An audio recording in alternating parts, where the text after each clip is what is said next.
Hello students, welcome back to Sandhya tutorials.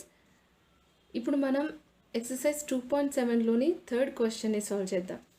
Okay, so question చూస్తే గనక మనకి ఇక్కడ డెసిమల్ నెంబర్స్ ఇచ్చి వాటిని 100 తో డివైడ్ చేయమని ఇచ్చారు. అన్ని నెంబర్స్ ని 100 తో డివైడ్ చేయమన్నారు. ఓకే, మనం సెకండ్ క్వశ్చన్ లో ఆల్రెడీ చూసాము డెసిమల్ నెంబర్స్ ని 10 తో ఎలా డివైడ్ చేయాలో. సో సేమ్ ప్రాసెస్ ఇక్కడ రిపీట్ అవుతుంది. సో ఫస్ట్ బిట్ వచ్చేసి 2.7 divided by 100. This can be written as 2.7 upon 100.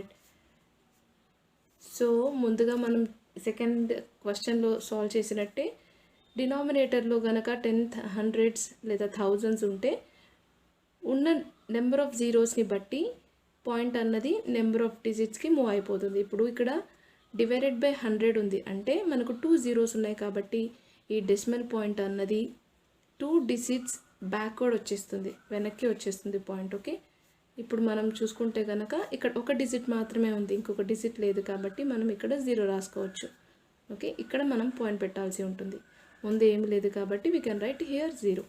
So answer is 0.027. Okay, it's coming to the second bit 0.3 divided by 100. దీన్ని fraction ఫామ్లో ఇలా రాసుకోవచ్చు 0.3 అపాన్ 100. అండ్ ఇక్కడ కూడా మనకు పాయింట్కి వెనకాల జస్ట్ ఒక డిజిట్ మాత్రమే ఉంది కానీ డినామినేటర్లో 2 జీరోస్ ఉన్నాయి.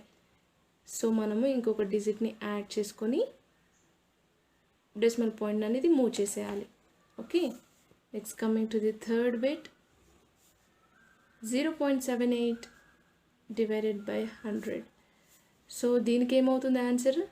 ఇక్కడ కూడా మనకు పాయింట్ వెనకాల జస్ట్ ఒక డిజిట్ మాత్రమే ఉంది కాబట్టి ఇక్కడ మనకు డినామినేటర్లో 2 జీరోస్ ఉన్నాయంటే మనము ఇంకొక డిజిట్ని యాడ్ చేయాల్సి ఉంటుంది. So answer will be 0.0078.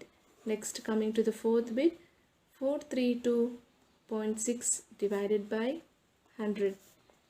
ఇక్కడ మనం చూసుకుంటే పాయింట్కి వెనకాల 432 అంటే 3 డిజిట్స్ ఉన్నాయి. మనం మూవ్ చేయాల్సింది పాయింట్ని జస్ట్ 2 డిజిట్స్కి వెనకాలకి మాత్రమే కాబట్టి పాయింట్ని ఇక్కడ ప్లేస్ చేసుకుందాం. So 4.326 is the answer. Okay, next coming to the fifth bit 23.6 divided by 100. So దీన్ని ఫ్రాక్షన్ ఫామ్లో అయినా రాసుకోవచ్చు లేదా డైరెక్ట్గా ఆన్సర్ అయినా రాసేయచ్చు. ఓకే, సో ఇలా ఫ్రాక్షన్ ఫామ్లో కనుక కన్వర్ట్ చేసుకున్న తర్వాత మనం డివైడ్ చేస్తే ఏమొస్తుంది ఆన్సర్? 2 జీరోస్ ఉన్నాయి కాబట్టి పాయింట్ అన్నది 2 డిజిట్స్కి వెనకాలకి వెళ్ళిపోతుంది towards the left side. Okay, next coming to the sixth bit